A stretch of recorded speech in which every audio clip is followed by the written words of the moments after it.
Olá, você que está procurando alguém para te ajudar na interpretação do manual, chegou no lugar certo. Eu sou o Celis, consultor há mais de 25 anos e atuo trabalhando em consultorias para hospitais, em outros segmentos, mas aqui nesse vídeo, nesse canal, nessa sessão, eu faço a interpretação do manual, ajudando os profissionais que atuam aí na área de saúde a implantar, manter ou entender o que aquele auditor quer naquele relatório com aquelas palavras rebuscadas ou o que o manual está exigindo e como eu posso produzir evidências. Lembro que na descrição do vídeo nós temos as oportunidades que você pode ocupar ou usar, melhor falando, para ao acesso, melhor falando, às nossas consultorias, aos nossos diagnósticos, às nossas mentorias, ou se você quer tirar simplesmente uma dúvida, tá a descrição, você consegue contratar os nossos serviços. É um sucesso. Hoje realmente a gente está com a agenda bem apertada. Então, se você quiser realmente um tempo com a gente, é só acessar aí a descrição que a gente vai te ajudar bastante. Lembro também do nosso e-book da primeira sessão, também está disponível, está aqui sem mais delongas na descrição do vídeo, pessoal. Então, logo após aí a vinheta, nós vamos falar mais um pouquinho sobre esta subseção. Vamos lá?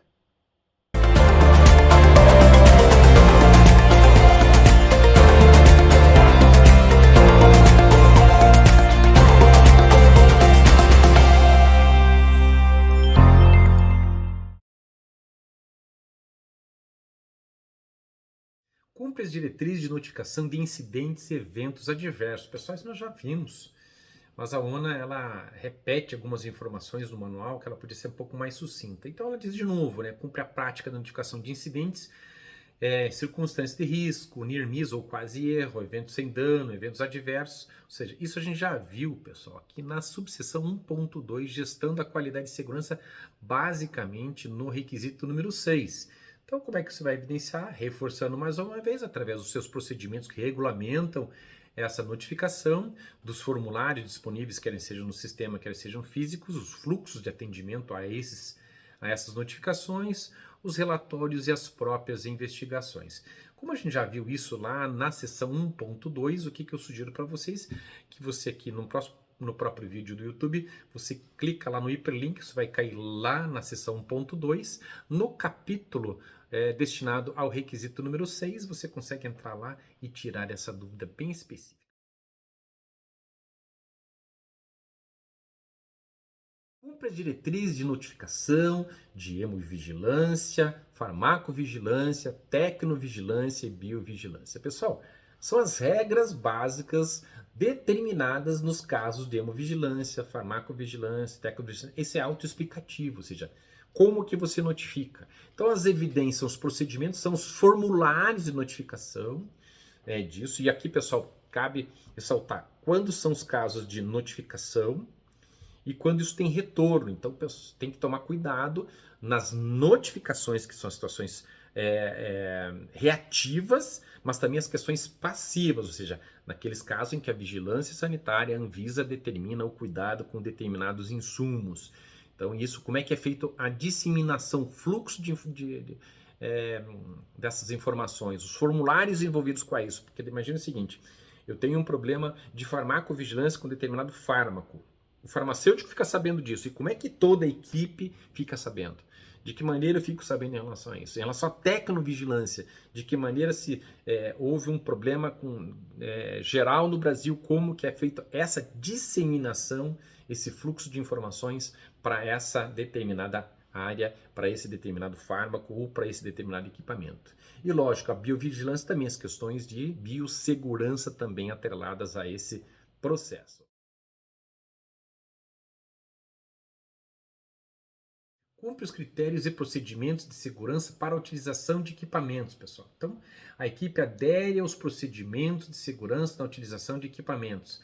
De novo, você vai traduzir quais são os equipamentos que precisa ter critério de segurança para utilização, um fluxo de atendimento, mas basicamente o treinamento. Então, de que maneira? Quais são os equipamentos que você usa, por exemplo, lá na internação, em qualquer outra área que você consiga trabalhar nesse processo. Então, se você está trabalhando lá e você consegue verificar que na internação tem um equipamento específico para isso, você precisa estar treinado e que, lógico, esse equipamento necessite critérios de segurança.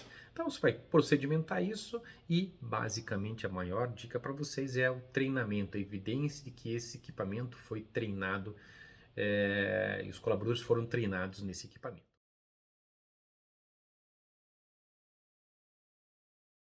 No requisito, no presente requisito, então ele fala de novo, cumpre os requisitos e procedimentos de segurança para a utilização de materiais críticos. Praticamente a mesma coisa.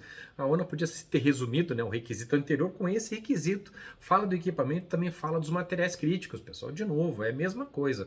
É descrição de quais são esses materiais críticos, é a relação desses materiais críticos, quais são os procedimentos, quais são os fluxos de atendimento e basicamente o treinamento, pessoal. Então, este critério de requisito de segurança da utilização dos materiais críticos são os materiais críticos, então de alto custo, né, de controles, ou seja, você vai analisar quais são esses materiais dentro lá dessa unidade de internação e verificar o que é necessário procedimentar e o que é necessário treinar, pessoal. Simples assim.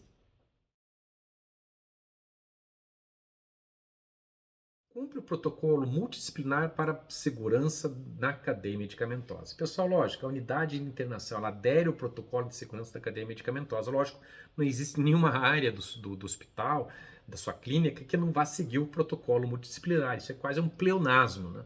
Ou seja, é evidente que todos têm que seguir o protocolo de segurança medicamentosa.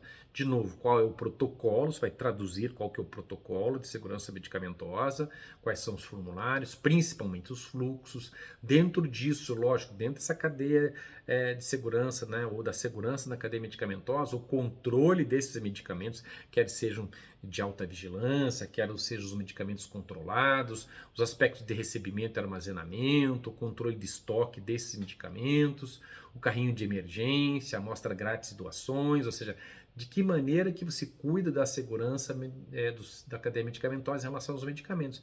Tudo isso você vai procedimentar, ou seja, de que maneira é feito o controle, de que maneira é feita a dispensação, principalmente em relação aos de alta vigilância controlados, de que maneira é feito o recebimento, o armazenamento, o controle de estoque e o carrinho de emergência e principalmente em muitos hospitais o controle desses medicamentos de amostra grátis e doações. Lembro mais uma vez, não adianta eu ter procedimento se eu não treinar. E aqui bacana também, uma dica importante, você fazer auditorias. Aí o pessoal da auditoria interna faz esse tipo de trabalho para evidenciar isso e prover evidências para uma eventual auditoria. Vamos para o próximo requisito? Dispõe de prontuário com registros multidisciplinares atualizados. A pegadinha aqui, pessoal, é atualizados, tá? Atualizados. Sobre a evolução do paciente cliente, que promova a continuidade da assistência. Basicamente, uma repetição na orientação, e eu chamo a atenção que esse registro atualizado não pode ser aquela unidade de internação que passa-se o turno inteiro fazendo na prancheta e daí no final do turno vai fazer atualizar o sistema lá, o software da unidade do hospital. Então percebe que esse prontuário tem que estar em tempo real, né? Tomar muito cuidado, tem locais, tem áreas de saúde que a pessoa, não, depois eu vou lançar no sistema, deixa eu atender todo mundo e depois eu lanço. Ok, tem guardadas as devidas proporções, esse tempo tem que ser oportuno, percebe? Não estou dizendo que você tem que atropelar as coisas ou mudar o seu fluxo. O que não pode é você fazer, por exemplo, a administração do medicamento do paciente às 7 horas da manhã e for atualizar isso às 11 horas, 11h30, porque você está sendo de plantão. O que ficou nesse meio tempo, percebe? Então, nós temos que ter bom senso também nesse prontuário. Então, aqui, pessoal, ninguém está falando do SAMI novamente, ninguém vai falar de novo do prontuário, que vocês podem verificar nos vídeos anteriores que eu disponibilizei para vocês. Aqui, a pegadinha é, basicamente, o registro atualizado. É isso que a ONA quer dar uma olhadinha, ela quer verificar justamente esse tipo de situação. Tomar cuidado com a passagem de plantão e reforço a questão do prontuário em tempo real. Beleza? Mais um bloquinho, esse foi mais curto para você aprender alguns requisitos da qualidade. Deixa o seu like, compartilha com alguém e até o próximo vídeo.